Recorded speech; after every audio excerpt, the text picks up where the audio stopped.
Good morning, students. Today topic is characteristics of accounting. Characteristics of accounting के बारे में अगर हम बात करें तो हमारी पहली characteristics आती है accounting is an art as well as science.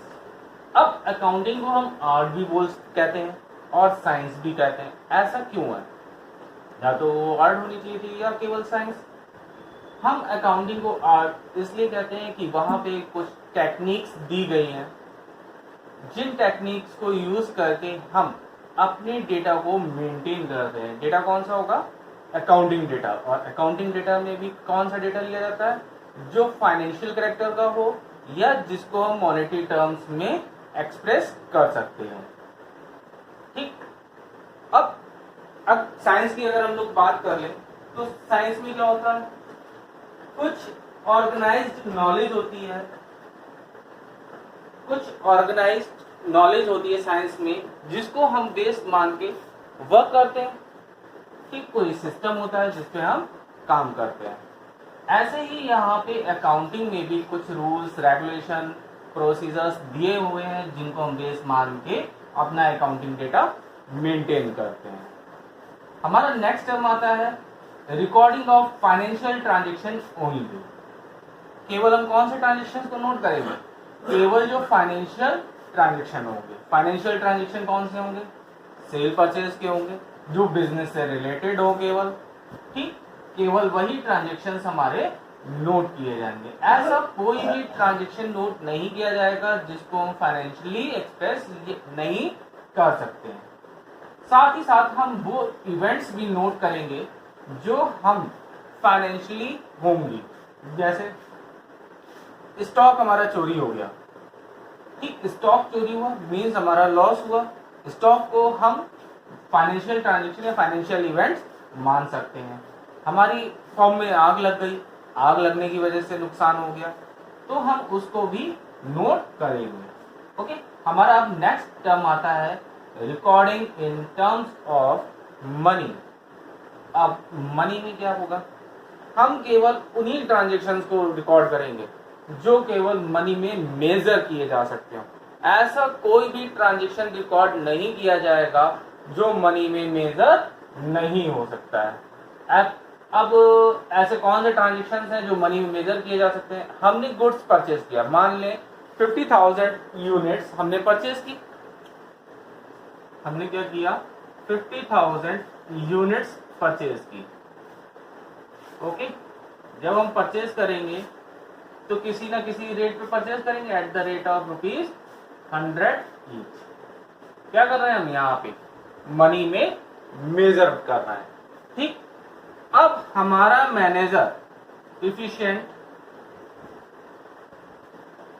Good, honest है, लेकिन क्या इसको हम मनी में मेजर कर सकते हैं? क्या ये हमारा फाइनेंशियल ट्रांजैक्शन होगा? ठीक. अब हम इस ट्रांजैक्शन को तो नोट करेंगे. क्यों नोट करेंगे? क्योंकि हम इसको मनी में मेजर कर पा रहे हैं. ठीक. कि हमारी 50,000 यूनिट्स हम परचेज कर रहे हैं ₹100 ईच के हिसाब से तो हम इसको नोट कर लेंगे. इसी की जगह अगर हम सेल कर रहे हैं 100 यूनिट्स तो भी नोट कर लेंगे.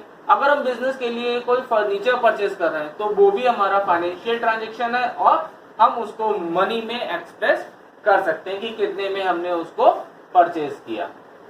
ठीक. इसी प्रकार अगर बिल्डिंग का एग्जाम्पल ले लें, लाइटिंग का ले लें, तो हम इन सारे ट्रांजेक्शन्स को मनी में मेजर कर सकते हैं. लेकिन कोई मैनेजर या कोई वर्कर हमारा एफिशिएंट है, गुड है, ऑनेस्ट है, लेकिन तो क्या हम उस ट्रांजेक्शन को नोट करेंगे? नहीं.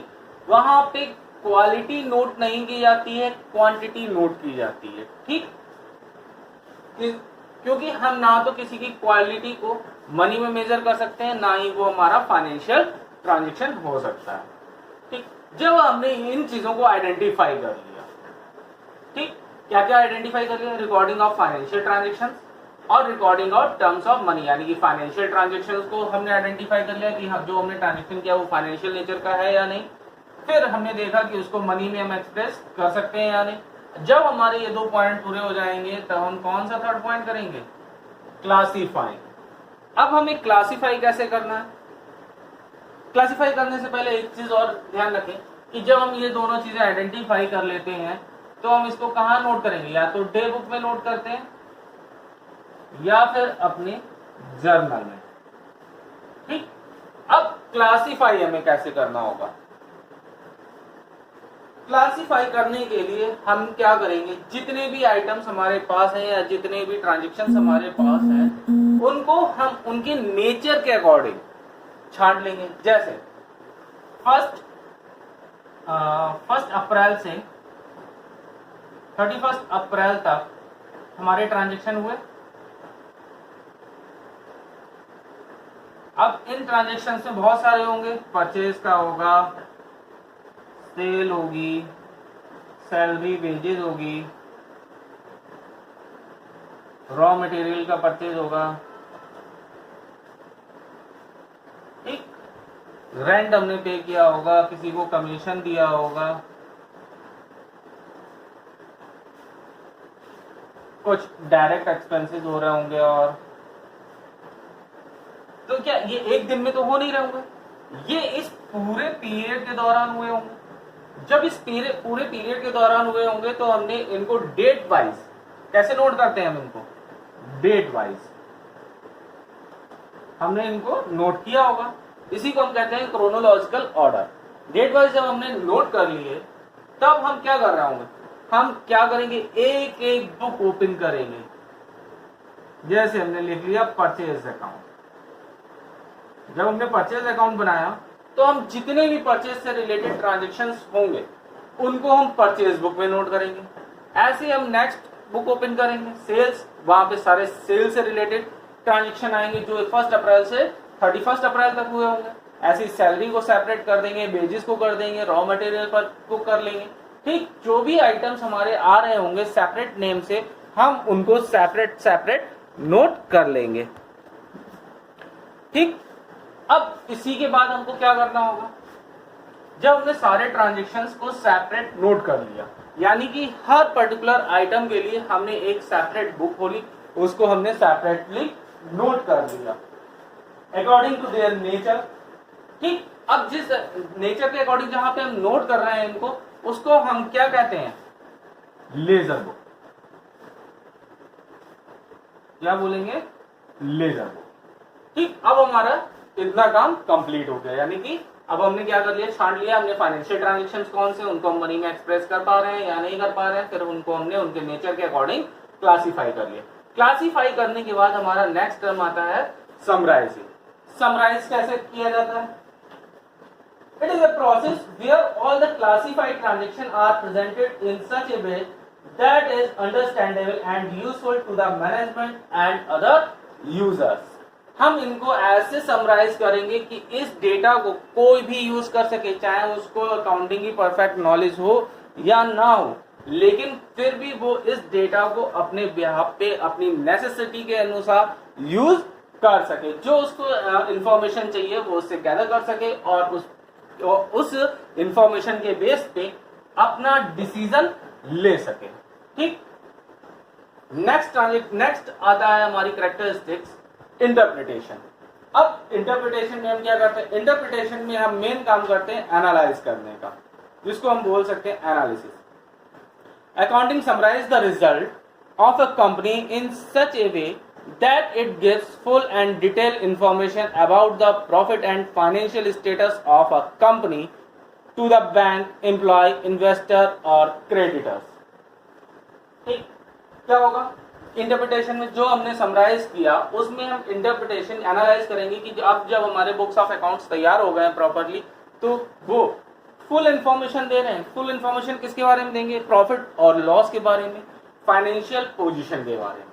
फाइनेंशियल पोजीशन हमारी क्या होती है कि हमारा बिजनेस ग्रो कितना कर रहा है, और प्रॉफिट की बात या लॉस की बात करें तो करंट ईयर में हमने कितना प्रॉफिट या लॉस अर्न या मैनेज किया है। ठीक, लास्ट आता है कम्युनिकेटिंग।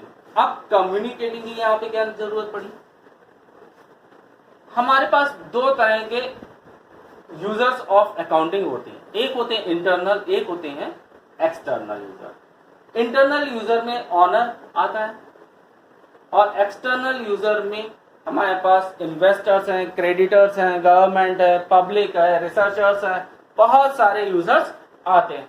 उन लोगों को अपनी नेसेसिटी के अनुसार अकाउंटिंग डेटा चाहिए होता है ताकि वो एक पर्टिकुलर निष्कर्ष तक पहुंच सके। जैसे गवर्नमेंट की अगर हम बात कर लें तो गवर्नमेंट को क्यों चाहिए होगा? उनको इसलिए चाहिए होगा क्योंकि उनको फर्म के प्रॉफिट पे टैक्स इम्पोज करना होता है। जब कंपनी टैक्स इम्पोज करेगी तो उसको पर्टिकुलर पता होना चाहिए कि कितना कंपनी ने प्रॉफिट कमाया, कितनी अर्निंग्स हुई है, तभी हम पोस्ट कर सकते हैं। इन्वेस्टर्स को क्यों डिसीजन लेना होता है? फिर इन्वेस्टर्स को क्या डिसीजन लेना होगा कि फर्म में वो पैसा इन्वेस्ट करें या नहीं करें। अब ये डिसीजन वो कैसे ले पाएंगे? जो हमारा अकाउंटिंग डेटा तैयार है उसको वो एनालाइज करेंगे, इंटरप्रेट करेंगे, फिर समझेंगे कि कंपनी प्रॉफिटेबल है या नहीं, या फ्यूचर उसका कैसा होगा। जब वो फ्यूचर डिसाइड कर लेंगे कि फर्म का फ्यूचर कैसा है, फिर वो पैसा अपना इन्वेस्ट करने के लिए तैयार हो जाएंगे। ठीक, मैनेजमेंट की बात कर लें। मैनेजमेंट को डे टू डे एक्टिविटी के लिए बहुत सारे डिसीजन लेने होते हैं, जैसे कितना रॉ मटेरियल और मंगाया जाए, ऐसी कौन सी एक्टिविटीज हैं जो कंपनी के लिए बेनिफिशियल नहीं है उनको क्लोज किया जाए, या फर्म कितनी और ग्रोथ कर सकती है। तो इन सारे डिसीजन लेने के लिए भी फाइनेंशियल डेटा को एनालाइज किया जाता है। अब सबसे पहली बात रहेगी थी इंटरनल यूजर। इंटरनल यूजर में हमने बात की थी ऑनर की। ऑनर को क्यों डेटा चाहिए? भाई जो जिसने बिजनेस में पैसा लगाया हुआ है, जिसने फर्म को स्टार्ट किया हुआ है, वो तो जानना ही चाहेगा कि फर्म हमारी ग्रो कर रही है या डिक्लाइन पे जा रही है। तो इस वजह से उसको भी अकाउंटिंग डेटा को एनालाइज करना होता है और एक निश्चित निष्कर्ष तक पहुंचना होता है ताकि वो बहुत सारे डिसीजन ले सके। इसी तरह आपकी कैरेक्टरिस्टिक्स ऑफ अकाउंटिंग खत्म होती हैं। अब नेक्स्ट पार्ट आपका नेक्स्ट सेशन में, नेक्स्ट क्लास में स्टार्ट किया जाएगा। Okay, thanks.